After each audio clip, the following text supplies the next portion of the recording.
C'est une arme qu'ont utilisée massivement les djihadistes au lendemain des attentats contre Charlie Hebdo et l'hypercachère de la porte de Vincennes. Une arme virtuelle mais qui peut causer des dégâts très importants. Plus de 25 000 sites français ont été piratés ces dernières semaines par des hackers islamistes.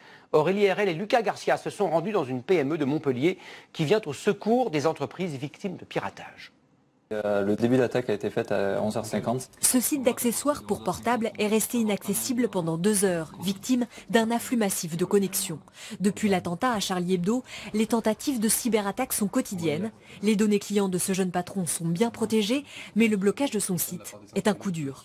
L'indisponibilité du site, c'est catastrophique parce qu'on perd du chiffre d'affaires bien entendu. On perd aussi en crédibilité auprès de nos clients. Bien protégé, il a évité le pire, une page d'accueil remplacée par des messages revendicatifs. Dans cette entreprise, leader européen de la cyberprotection, le nombre d'appels a bondi de 2 à 10 par minute. Je suis gérante d'une société et je crois que mon site a été piraté parce que sur ma page d'accueil, il y a un drapeau noir qui s'affiche. Vous pourriez m'aider ?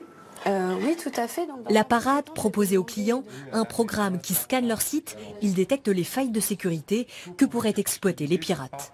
On lui dit où est le problème, quel type de problème, les risques. Il peut même rejouer l'attaque et avec un simple clic, il va pouvoir corriger les failles de sécurité qui existent sur son site.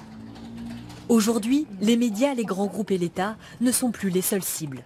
Là, on est vraiment sur des attaques de masse. Un tout petit site qui n'est même pas à la base très connu ou qui a peu de trafic va être ciblé par les hackers et va être victime d'une cyberattaque. Aujourd'hui, si vous voulez, il y a un camp où il y a des personnes qui se revendiquent de Anonymous et d'autres qui vont se revendiquer de cybermoudjahidine et qui vont attaquer d'autres sites. Mais la seule victime, c'est vraiment la toute petite entreprise. Depuis l'attaque à Charlie Hebdo, les piratages ont été multipliés par 10 jusqu'à atteindre 19 000 cyberattaques en une journée.